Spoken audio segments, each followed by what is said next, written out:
Good evening, everyone. My name is Rynne, and welcome to the RCB Sports Show tonight. I'm joined by Seamus Hayes, and we may have Eoin Brennan a little later on. But welcome, Seamus, to the Sports Show tonight. Thanks for coming on. And no problem, Nicholas.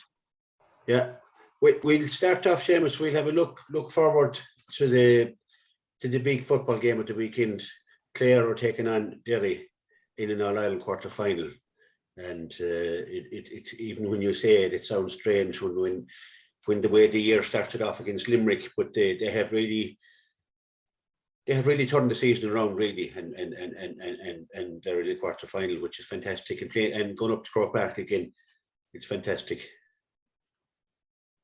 Yeah, and Clare don't get Croke Park too often for a football match, and this is the second time in 2 weeks, and the second time. Been in the quarter-final in a couple of years, which is fantastic. And, we all saw the buzz and the excitement 2 weeks ago when they finished so well against Roscommon, and there's a huge buzz around the county. I've been out and about a bit, and I was in West Clare today, and flags are out everywhere. And there's a great level of expectation. There's a belief that they can really put it up to Derry. Okay, Derry are the Ulster champions, but Clare have been used to playing Derry and these teams in the league over recent years, and they've had a good record against them.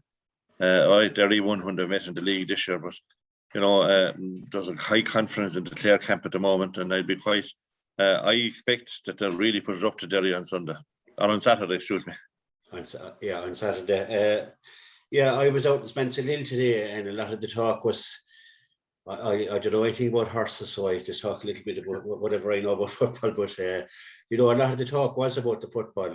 Obviously, the hurling and football now is the big talking point. But the fact that and everybody is quietly, like you said, there's a little bit of quite confidence coming in, and analysing Derry a bit, and maybe saying that maybe Derry don't have the firepower up front that other teams have, and that they're a very defensive team, and all that. And I suppose. Derry's strength seems to come from the back. They seem to, maybe they say, do they play a similar type of game to Clare, where they try and push forward from the back? They do try and push forward from the back, and two of their full back line, have been very prominent all year. Christy McHale from Slaughtneil, and then the full back Brendan Rogers also from Slaughtneil. And they've got some great scores, the two of them. So Clare are going to have to make sure that those fellas don't get too many chances to go forward. None of it possible. But I suppose Slaughtneil have been so prominent at club level over recent years, but the arrival of Rory Gallagher in Derry seems to have turned things around. They weren't noted for unity, we'll say, on the football field, in terms of a lot of players who were good enough for the county side didn't commit or play over in modern times. But Gallagher seems to have got everybody on board, and there seems to be a great spirit there, and we saw that in the Ulster final, and they really came through a tough campaign in Ulster to get to the final, beating Tyrone, Monaghan, Donegal. They really have stepped up, but there were great celebrations after winning the Ulster title, and this is the first game since then. So, will they be back to that level of performance? They'll need to be if they're going to lift Clare, because Clare are in a great place. They have nothing to lose. They have the whole county behind them. There's a great belief within their camp, and they've shown that they don't give up. Clare will fight to the finish, and they'll be going as strong in the 75th, 76th minute, however many additional minutes are there. So they're not going to throw in the towel, and I think they really have a great chance of putting it up to Derry, and I'm really looking forward to this game. Yeah, Derry in Ulster is one thing, but it's a completely different competition. The Ulster type football and the closeness of the games and the closeness of the counties, and no more than Clare, I suppose, in Munster. When you get out of Munster, when you get away from Munster, maybe get away from Kerry, you can really blossom, and that's what Clare have done. But can Derry do the same trick now? They're gone. They are Ulster champions. They've celebrated as well. They've had a long break. Can they come in now to a new competition, you could say, and can they produce the goods? Like, is the question I suppose you'd be asking, really. Yeah. That's the big question, and that's the whole thing will hinge on that. Clare have a great defence. I think the Clare defence has been outstanding. Eoin Brennan, I understand, is fit again, and so will be expected to line out in his regular full back position on Saturday.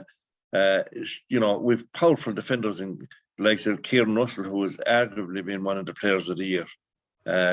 Cian O'Dea, another fellow who has stood out. Jamie Malone, an All-Star nominee a year or two ago, back to his best after missing a full year due to troublesome leg injury, which necessitated surgery.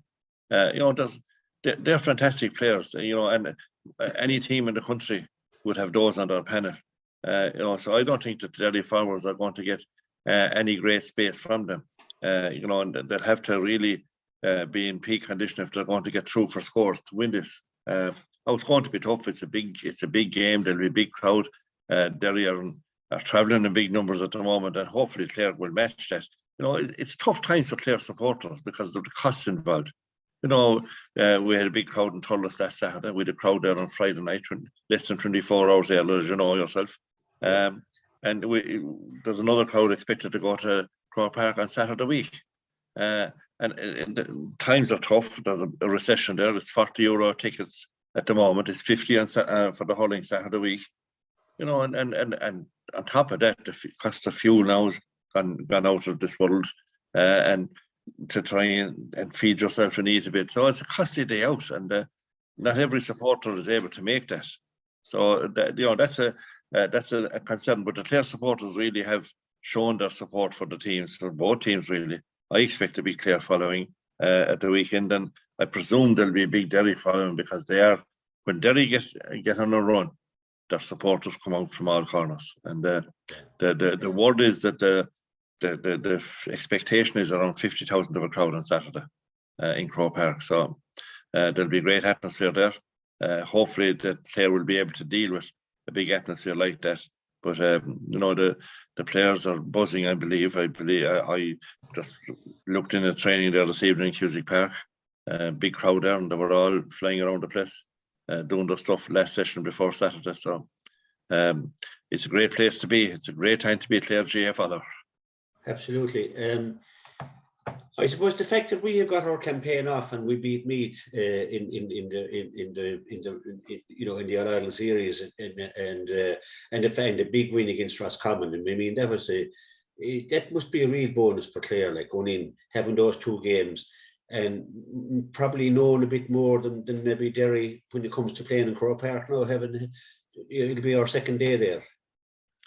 Yeah, I think, and that will be a help, and I think the confidence that Clare will have taken from the win over Roscommon, I think we can't underestimate that. They were confident enough going into the game, but the buzz they got and the lift from winning that game, and the reaction from the supporters who had made the journey, and the way the supporters waited around outside after to meet the players and applaud them as they got onto the bus. That will have boosted the players considerably, and they've been getting goodwill messages since through their clubs and everything. So they know what's at stake. They have worked very hard, and I'm confident that we'll have a very fit Clare side running onto Croke Park on Saturday. Yeah, Eoin Brennan coming back full back, is that going to rejig the team? Not too much, I would say. I would imagine it'll be a direct. I would imagine not too much. It will probably release Cian O'Dea to move forward. But Cian O'Dea has shown this year that you could name him anywhere. You could name him in goal, or you could name him full forward. He's one of these players that he's a great footballer. He can do anything with the ball. I wouldn't be too worried. I think Cillian has developed into a fantastic fullback. So I suppose it's a specialised position really. And there is a fellow by the name of Patrick Bradley, who's the top scorer for Derry. So he'll take a bit of watching. If Cillian is in from the start, obviously somebody's going to lose out. Who it will be, I don't know. But we all know now it's a 20-21-man game. So you play your part for as long as you can, and then you lay in a fresh pair of legs. And that has worked very well for us. And we saw that the last day, especially, David Tuberty, Gavin Cooney, Brindy Rynne, these fellas come on, that contributed handsomely. to the win over Roscommon. So I expect it'll be the same. I expect Colin Collins and his backroom team, they'll use 20-21 players, and that's the way the game has gone. So hopefully Eoin Brennan is fully recovered and would be able to play a part. Yeah. The full 15 stepped up against Roscommon, but I suppose no more than Keelan Sexton was really the man who really took the game by the scruff of the neck. He had played well in the first half, and then when it came down to the home stretch, he was the man to step up, took that very difficult long range free under pressure inside in Croke Park, a big empty stand behind the goals. It must have been, and he judged it perfectly, and he had a lot to spare, and then stepping up to a penalty as well, and so it can be anyone on the day who'll step up, but they all stepped up really, I suppose. We'll be looking for another performance from probably some other player maybe we might be talking about Monday morning or Sunday morning. Certainly, it's an important part of the game that players in any position in the field can step up when called upon. And as I say, Keelan Sexton was outstanding against Roscommon. The confidence that he showed in stepping up to those frees, and anybody that could lip read, when he was about to take that long range free. When he said, "I'm good for this," some other player shouted to him, "Was he okay?" He responded, "I'm good for this," and he duly was, and put it over the bar. And it was great to see him back to his best. He had a worrying few weeks there with a troublesome hamstring injury, which put him out of action for 7 or 8 weeks. But it was great to see him back, and he's another one of the key players. And he's a player that Derry are going to have to keep an eye on, because he's well able to score. He loves playing in places like Croke Park. He's full of confidence, and I'm looking forward to seeing him cause problems for Derry. But as I say, we have players, I think, in all positions now who are able to step up to the mark, and they're out to show that players are no longer poor relations when it comes to football, and that they're able to compete at the levels they have been playing it in recent years. Yeah, when I think back, 5, 6, 7 years ago, I suppose we were playing Division 4, and it seemed like we were never going to get out of Division 4 at the time. And when you see where we are now, we're playing in Croke Park for the second week in a row. I mean, Colin Collins, I'd say the man could walk on water, like what he has done. He's got this team, and he's got a confident team, and he's got him playing confident football, and he's drawn from all quarters. He hasn't, and that's the real secret of part of the secret of his success. I don't know what the complete secret is. We might never know, but he just has that Midas touch. Yeah, he has, and he knows every footballer in the county. You'll never see there's hardly any game that you won't see Colin showing up at and having a look at what's on show. So he knows players, and he's been watching them since they were 14 or 15, and he knows who's developing and who's coming through. And I remember over the years, and it's not that long ago, when players were reluctant to come into a county panel when they were invited in. The opposite is the case now. There are players ringing up management, looking to be allowed into join the panel, that's the big plus. He has got everybody wanting to play football for Clare. And in the bad old days, I suppose we'd call them, a lot of talented players just weren't prepared to give the commitment, maybe. That's no longer the case. Fellas from all corners of the county want to be part of his team, and I think that's the real strong point that he has developed. And then he's a great team around him. Fellas like Enda Coughlin, a household name in Clare football. These fellas have done it all. They love football. They live for it every spare minute they have, and I suppose that's a big part. That's a big part of the scene in the modern GAA game. Yeah. And it's great to see him in the sunshine now and reaping the benefits of the hard work that they have done over the last number of years. We'll wish him the best, Seamus. No doubt there'll be a huge crowd following. This program goes out live, and any fan that's listening, I'm sure I don't have to tell them that they'll be just heading for Croke Park, and they deserve every support that they can get. We'll just switch sports now. We'll just talk about the hurling weekend. Last weekend, Friday evening, I met you down there and told us we had a minor match. We didn't get the result we wanted. I suppose they gave it our best shot. I was a little bit disappointed that they played a bit defensive. that's my opinion for what it's worth. Like, but you know, if they've a fine team, and Offaly came up with a fine team, and I thought they played a simpler game of hurling, Offaly, and that got them over the line. Yeah, I'd agree with you. Obviously the result was disappointing. You know, after the impressive campaign Clare had through Munster, even though they didn't win it, but they had been very impressive in the games. And Munster slipped back in the game against Galway, but lifted it again against Laois. I thought that on Friday evening they were a bit off the pace that they had shown in Munster.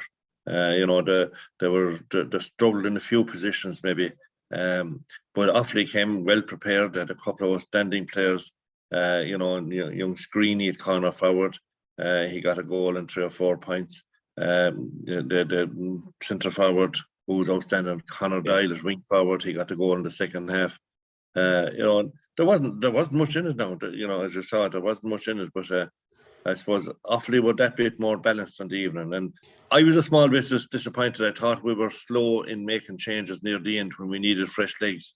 You know, I thought we could have maybe brought on a couple of the subs that bit earlier, but because I'm not an expert in that area. But it's disappointing to have lost and to be out. But I think that a lot of what has been done with that team this year will pay dividends for Clare going forward, and we'll hear a lot more about a lot of those fellas over the next couple of years. And you know, it is important now, I think, to keep those fellas together and build for the under-20 for the next 2 years. Yeah, I suppose, and the standout for me was in the journey with the minors was that evening below in Páirc Uí Chaoimh and the evening below in the Gaelic grounds in Limerick when we drew in the Munster final. They were standout displays, and you know, they deserve, and the management deserve huge credit for those two great displays, especially. And like, it was a season, it was the first time in, I suppose, the first time ever that a Clare minor team got 8 championship games in the one season. You know, and that has to stand to these fellas going forward. That's where you get experience. That's where you build confidence and learn what's involved in the game. And I think that's the big plus. You know, okay, we're not in the All-Ireland final. Clare would love to be in it. Supporters, players, of course, they'd love to be in it. Yeah. But when they sit down before the year is out and look back on the year, they'll realise that they have had a great campaign and that now is the time to build on that for the going forward. Yeah, and we wish the best to look to Offaly and Tipperary in the final. I look forward to that final. Then on Saturday, the big day, the big question marks were going to be answered, and there was a lot of question marks after the huge game with Limerick in the Munster final, and we wondered, would they get up to the pitch? Would Wexford be the banana skin? And by God, they almost proved to be that banana skin. But the last 10 minutes, I suppose, was incredible hurling. Seamus. Yeah, for the second week in a row, I suppose we looked to be out in the football the previous week. We looked to be gone with a couple of minutes to go, down by 5 points. Last week, after Wexford getting their third goal, the second in the second half, I was worried. I thought we were gone. But there's a belief in the squad, and they never gave up. And again, they made a few changes. Things began to turn for them. And they hit 1-6, like Aaron Shanahan coming on. He didn't make the matchday penalty, I think, the previous round. He came on and scored a goal and 2 points. Shane Meehan scored 2 points. You know, that was 1-4 between two of the subs, who made a major difference, and they troubled what would have been regarded as a fairly settled Wexford defence. And they turned the game around. And then that man, Tony Kelly, came storming through for a couple of great points and a couple of great passes and intercepts. You know, as only Tony can do. So it was a super finish again, and you know, the last 4 in the country. There's every reason to believe that we can go further. You know, and obviously another hell of a game coming up next week against Kilkenny. They're probably arguably the team that's knocking on the door every year, and they're never easily beaten. So it's another huge challenge for Clare. But last Saturday, it was fantastic. You know, the crowd was a bit smaller, obviously, than it was in the Munster final. But again, there was a great buzz around the place, great atmosphere, great to walk across the pitch after and see the way the players were mingling with the fans. You know, and you have to accept it and like tough calls. I suppose it's an awful tough job being in management, and you often say to yourself at times, you know, why do people put themselves in positions like that and there's tough calls to be made? Well, Brian Lohan made a tough call after 7 or 8 minutes. You know, he replaced the cornerback Rory Hayes. You know, and he made other changes during the course of the game. But if you're in that role, those are the things you have to do. And he made the calls, and it probably worked in Clare's favour on the day, and the changes made a difference. And now that's 2 steps away from being crowned All-Ireland champions. And obviously you can't look past the next step. That's the one. So yeah, we're now joined by Eoin Brennan, and thanks Eoin for coming in this evening. Nick, sorry, I'm camped out here in Crow Park for a couple of weeks. Hopefully you'll be here a month anyway. But, I had to pitch my tent, so I was a bit late. Your tent, yeah, you're good. Yeah, hopefully you'll be there for a couple of weeks, right? Yeah. Thanks for coming on, Eoin. We're talking hurling here, Eoin. We're talking about last Saturday's game, and we touched on the minor, but an incredible comeback with 10 minutes to go. Seamus has covered a lot of it there. But with 10 minutes, was it 10 minutes? I'm not sure. 26, whatever was on the clock. I was shifting my focus towards the Willie Clancy or something like that, because I couldn't see us coming back, and I actually resolved that they weren't going to come through. I was kind of bringing myself down, but it was absolutely unbelievable finish. It was incredible. Yeah, look, I think even the most ardent supporters would have been, their nerves would have been tested coming into, because things had gone so wrong previously. Their touch, everything was just slightly off before that. They were trying their best, but nothing was coming off. And then the manner of the goals, it seemed so unlikely that it would all come together. But the kind of form that they showed previously just kind of came together in that 10 minutes. They gathered the momentum, and suddenly there was nothing stopping them. If that game went another 10 minutes, 15 minutes, they would have probably wiped the floor with Wexford, really, who were just shell-shocked at that stage. So, yeah, look, it was phenomenal. It was a bit too close for comfort for all of our nerves. But yeah, look, it just shows what Clare can do, and I think it was the perfect kind of a lift going into it as well, because number one, the next day there'll be no complacency going in against Kilkenny, and number two, what a finish and what a boost it will be to go into training, let's say this week going into it, as opposed to everyone's expecting maybe Clare to get over Wexford, and if they had done so kind of routinely without ever reaching those heights of the last 10 minutes, maybe we wouldn't have been so excited. But I think because of that finish, and you could see even the stewards let the people go onto the field with the pitch invasion afterwards.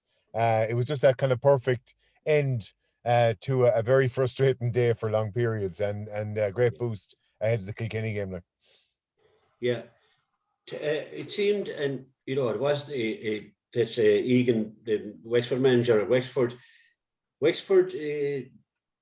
put a man marker on Tony Kelly and on Ryan Taylor, and they focused on those two as being the big players. If they could stop them, Ryan Taylor's direct running, and obviously what Tony Kelly can do, and it seemed to work for a long time. But when Ryan Taylor remember that free he won, and he burst out and he gave a little jump in the air, you could see then it lifted everybody. But that was the play from Wexford, which maybe was a bit negative the whole time to do it. That they weren't going to hold those two guys for 70 minutes. I suppose they saw that Clare had picked holes in a lot of teams because of the runners that were going. Let's say Dave Fitzgerald is quite a Roman role. Ryan Taylor, as you mentioned, just seems to cover a lot of the grass, and Tony Kelly obviously does in every game that he plays. So Limerick didn't man mark, and they haven't man marked Tony Kelly because they feel that every player in their position is strong, and they don't want to be pulled asunder, because if Tony Kelly runs and you have a man marker on him, therefore a player is taken out of the loop, and suddenly you've got holes that the likes of Shane O'Donnell or Peter Duggan or Ryan Taylor could all pick holes in and score goals, hopefully, but points, and kind of cause confusion in defences. Whereas Limerick just form their six, and it doesn't matter who comes into their area, they just mark that person. But they're so confident in the strength and the caliber of the player that they have that they don't bother man marking. But Wexford clearly thought that they had to do it, and it worked. It was a very, very clever ploy, because it just showed how valuable Ryan Taylor, David Fitzgerald, and Tony Kelly. We know how Tony Kelly are, but the other two boys had played so well this year, and how we relied on them to do that kind of unselfish running, the off the shoulder stuff, that if someone wins a ball, they know that one of them is running on and can take a score or anything like that. And and Clare didn't play well as a result for long periods of it. Now, I do think that Tony Kelly was injured. A lot of rumours that he hadn't trained from the Munster final or trained very little from that game. And you could see that with the way he was left in the full forward line for so long, that there had to be something wrong, because if it had been him as normal, he'd have been back in his half back line. He would have been everywhere, which he was for the last 15 minutes, but hadn't been up to then. So I think that has a lot to do with it as well. But look, Wexford tactics worked. It's just that they maybe ran out of steam a little, and Clare, had that extra stamina. And once they got the shackles off them, were able to punish. But Wexford will probably open the eyes to maybe what Kilkenny could do, and possibly might try again. Yeah, Seamus, the 2 goals that Wexford got. Were you surprised that the umpires didn't spot that the first one was, at least one of them was definitely in the square, and the other one was very questionable as well. But they didn't even seem to consult or anything. I thought that was very strange. Well, I think they consulted for one, because the referee went in, had a chat with him, and then signalled that they allowed it. It was a bit strange. I suppose I think there were a couple of kind of decisions that you could question afterwards. I think that's becoming a big issue for the GA. They're going to have to do something about that, because I suppose the ball is moving so fast now, and one man can't just keep up with it. Now, I know the referees and our umpires need to maybe play a bigger role, but things happen so fast, a flick of a ball or a touch here, touch there. But it's something the GA are going to have to spend time working at, to come up with some way of making better calls, because one wrong call could cost the team in All Ireland or a Munster Championship or whatever, and there were question marks over 2 Wexford's goals. I know Wexford will say there was a question mark over the fact that they didn't get a penalty, but they're all part of the what goes on, and it's something that GA would have to deal with. Yeah, for the second week in a row, the Sunday game was they spoke about the penalty that Wexford might have got, and yet the 2 umpires, the referee, the two lads doing the game at the actual game, and none of them saw that this was a square ball. That nearly everybody around me, including myself, I know I wear glasses, but I was fairly sure that at the minimum one of them was a square ball. I think that's very strange, and it's frustrating Clare supporters. Eoin, I suppose supporters in every county would have, I suppose, a question mark on different decisions at different times. So, it's something that the GA, in my opinion, have to tackle. Whether it's get a second referee on the field and have 2 referees or what, but it's something that needs to be examined, because the game has gone so fast, and a puck and a half of a ball, if there's such a thing, can have the ball transferred from one goal to the other goal in the blink of an eye. And there's no referee on his own that can move that fast. So I don't know how they're going to deal with it, but it's something that bears that needs examination, and there's something needs to be done, because that is going to lead to more controversy and more controversy. Yeah. Next week we'll analyse the Kilkenny game. The Cats are coming on the horizon. Eoin is already up there camping out, so he'll bring us up to date. Eoin, can I ask you about the Camogies? Unfortunate a second draw, and unfortunate having taken great hurling Camogie this year, they find themselves out of the championship by the narrowest of margins. Yeah, look, I think we spoke about it before, about that 6 week in a row. At the time, the Clare started so well in that Munster Championship that it was a bit unfortunate the way it worked out, with a replay against Tipperary and then the Munster final going to extra time. What's killing for me is that how close the Munster Championship was to the All-Ireland series. Obviously, they're not connected, number one, which they are in the hurling. They're not connected in Camogie. But the simple fact is that it should be better scheduled than what it was, that close to the All-Ireland Championship. Now, I know they're saying that it would have been momentum, but even if the hadn't been the case, they would have only had a week or at most 2 weeks between the Munster Championship and the All-Ireland. Considering that they've no connection, I thought it was a bit strange. And because there was a replay then, there was no break at all. So I think that's what killed Clare ultimately, because I think if the Munster Championship hadn't been there, they went straight into the All Ireland. I think they'd be sitting in a quarter final right now, because I think they didn't have a deep enough squad, and I think they knew that going into the championship, not to mind playing 6 weeks in a row. So we saw the best of them in the Munster Championship, and unfortunately they didn't win that. If they'd won that in itself, you'd look back in the year and you'd say, okay, that was a great year. Now, it was a very encouraging year for long periods, but I thought that the Munster Championship should have been closer to the National League than it was to the All Ireland series, and I think ultimately that's what caught them.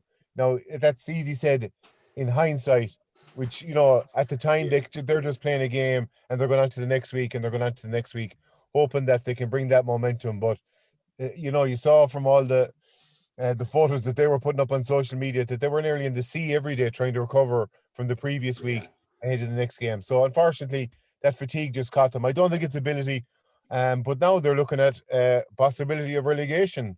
So now they just have to be extra careful going into the last game. And as we saw from anyone that was at the Munster final would have seen the Limerick or the Tipperary and Waterford Camogie game, and Waterford looked very impressive on the night. So it's no guarantee Clare are going to win that game, the last game against Waterford either. Yeah.